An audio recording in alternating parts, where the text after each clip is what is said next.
Assalamu alaikum.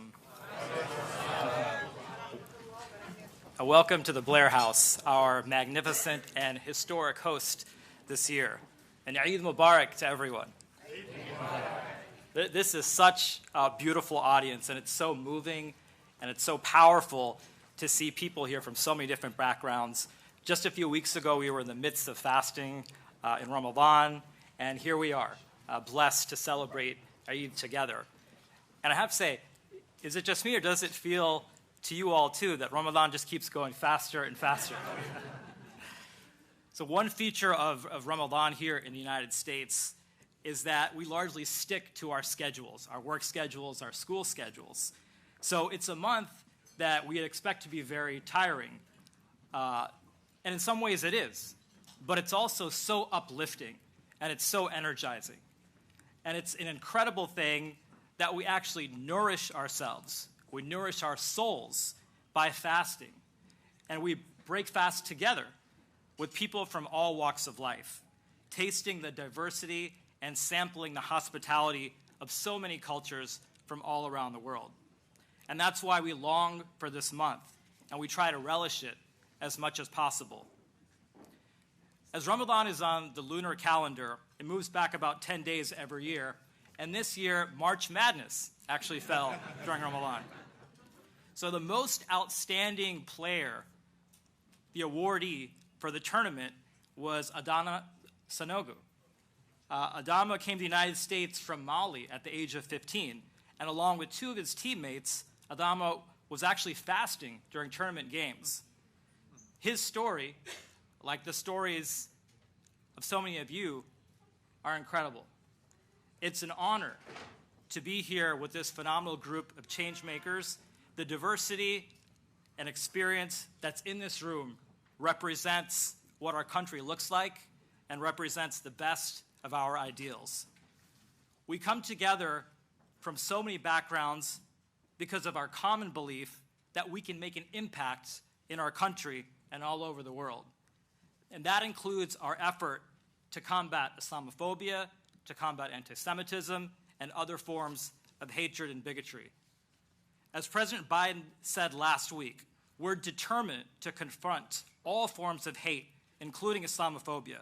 This is a priority for my administration, which is why I established an interagency task force to address attacks on Muslims and anti-Muslim bias and discrimination.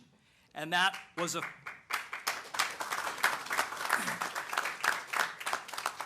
And he continued, this was a focus of the United We Stand Summit we convened last September. Standing up against anti-Muslim hate is essential to who we are as a country founded on freedom and justice for all. The President's statement echoes the principle of equality taught in so many faiths. In his last sermon, the Prophet, peace be upon him, emphasized, all mankind is from Adam and Eve. An Arab has no superiority over a non-Arab, nor a non-Arab has any superiority over an Arab. And a white has no superiority over a black, nor a black has any superiority over a white, except by piety and good action. This year, we witnessed the convergence of Ramadan and Passover and Easter.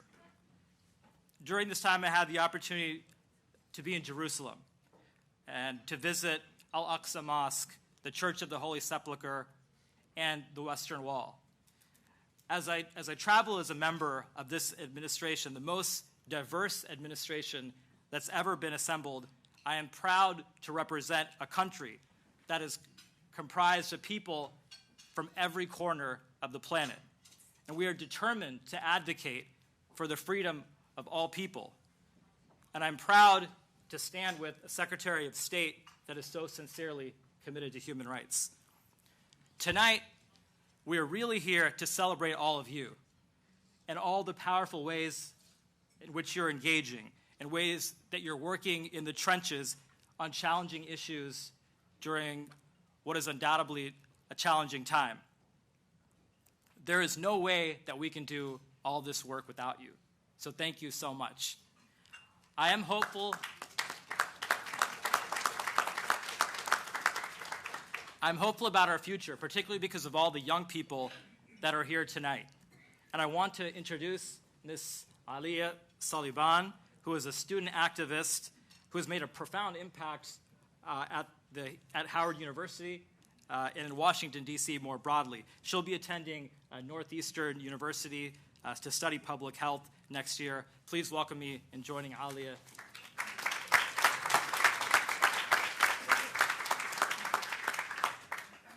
Assalamu alaikum, everyone, which translates to peace be upon you. My name is Alia Saliban. I'm a graduating senior biology major, double minors in chemistry and community development from Boston, Massachusetts, by way of Somalia. I serve as the current Muslim Student Association president at the illustrious Howard University. This amazing place called Howard University has allowed me to grow and develop in so many ways. I want to thank Dr. Bernard Richardson, Dean of Chapel, for the opportunity to develop my leadership skills and strengthen my faith. I want to express my heartfelt gratitude to the State Department for hosting such a wonderful Eid Gala. Coming to America 7 years ago, I would have never imagined that the journey would lead me to this day, but I would never want it any other way. Even before I was born, my mother made a decision that made sure that I had a path of greatness. My family is from Somalia, which currently is going through a civil war.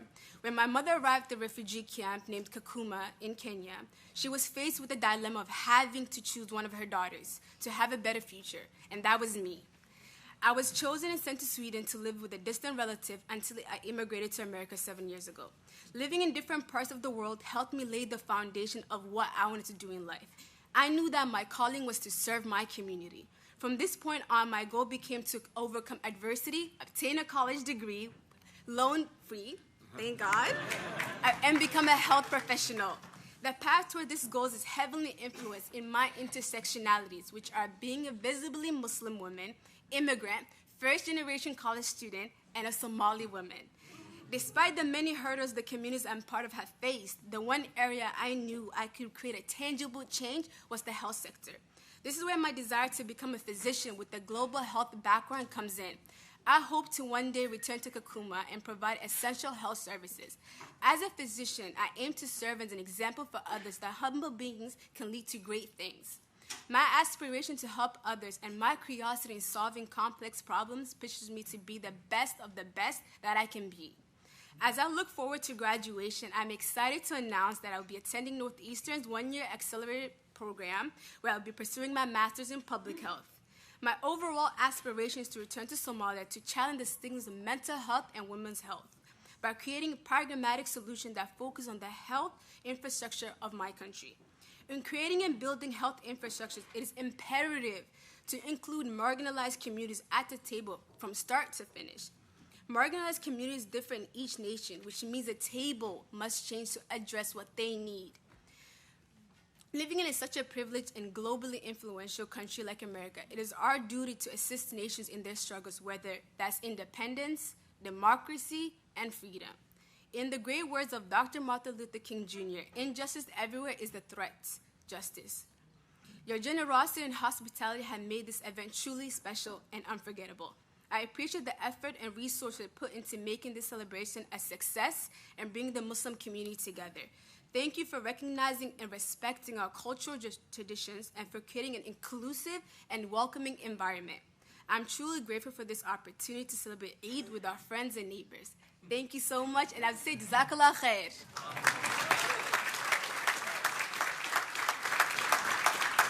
Thank you so much, Alia. And now it's an honor to welcome a great friend of this community, the 71st Secretary of State Antony Blinken. Thank you. Thank you. Assalamu alaikum, everyone. Eid Mubarak to you and to your families. It's wonderful to join you. Aliyah, I'm tempted to say what she said, drop the microphone and leave, because who wants to follow this extraordinary woman? Congratulations on the acceptance to Northeastern. Congratulations on your decision to dedicate what are manifestly tremendous talents to the public health field. We need you, they need you, the world needs you. We're so grateful to have you here with us now. Thank you. And to my friend and colleague, our remarkable Ambassador at Large for International Religious Freedom, he's been a remarkable force for the United States around the world.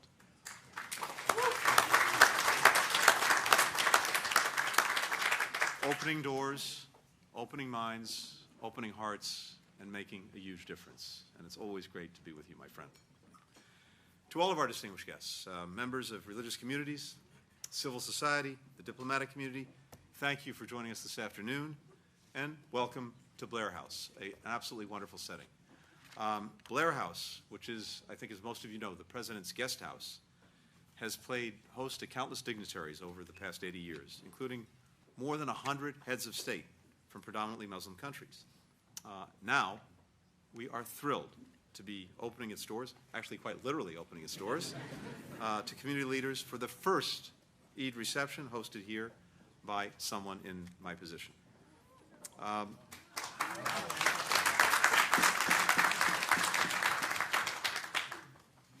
So as you all know better than anyone, Eid is a time of spiritual renewal, an opportunity to reflect on a month of fasting and prayer, and to recommit to values at the heart of Islam: compassion, empathy, service, charity, gratitude, generosity.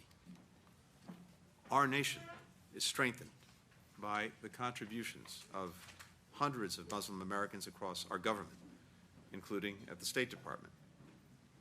We know, I know, profoundly that our diversity, it's a cliche, but it is so profoundly true. Our diversity is our greatest strength in the world, and we're putting it to use to serve American interests and values. We are operating in an extraordinarily diverse world. If we were to leave our own diversity on the sidelines, we'd be shortchanging ourselves, shortchanging our foreign policy, shortchanging the country. We're determined not to do that. As we look around the world, we see examples of Muslims living out the values that we're celebrating here today, showing compassion for the vulnerable, showing a commitment to justice, showing a commitment to the pursuit of peace. When a devastating earthquake hit Turkey and Syria just a couple of months ago in February, governments stepped up to build shelters, to dispatch search and rescue teams. NGOs like the International Red Cross and Red Crescent Movement, the Islamic Relief USA, provided life-saving equipment, humanitarian assistance, food, water, clothing, medicine. We saw people coming together in an hour of profound need for so many of our fellow human beings. When the Taliban enacted restrictive bans on higher education for women, governments from across the Muslim world spoke up to condemn the Taliban's decision, arguing that their actions were inhumane and contrary to Islamic beliefs. Scholars of Islamic law weighed in to condemn the Taliban's actions too, noting that the Quran gives the right to education to women and men alike. And in Sudan, which has occupied our minds and focus recently, Arab countries, as well as regional and international partners across Africa, are providing aid and helping secure an immediate end to the conflict. The United States is proud to support these efforts and others, and we will continue to work with our Muslim partners and allies to tackle the challenges of our time, the responsibilities that we all share. That includes fighting for the rights of many people around the world who simply cannot freely or safely practice their faiths. We're standing up for those who face persecution for peacefully worshiping, those who are vilified for being part of a religious minority, those who face real threats to their safety for choosing not to observe a faith at all. The team at the Office of International Religious Freedom, led by Ambassador Hussein, works with partner countries and civil society to advance religious freedom and drive progress on tackling pressing challenges, from global health to climate change. And they're doing that, Shad is doing that around the world.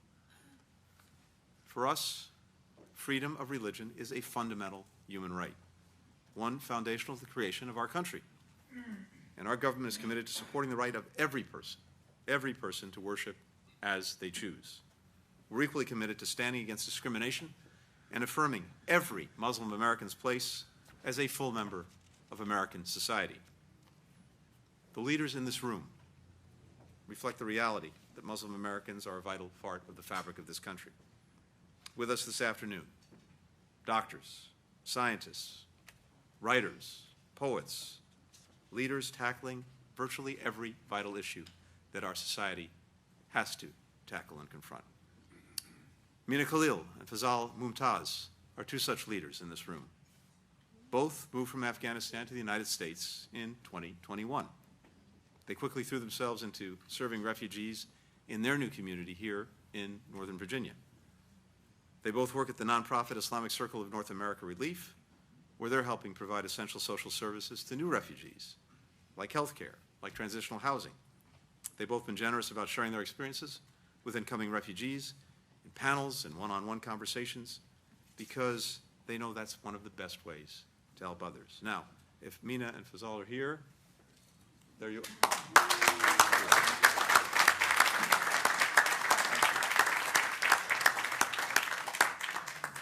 Simply put, you reflect so much of the spirit of Eid.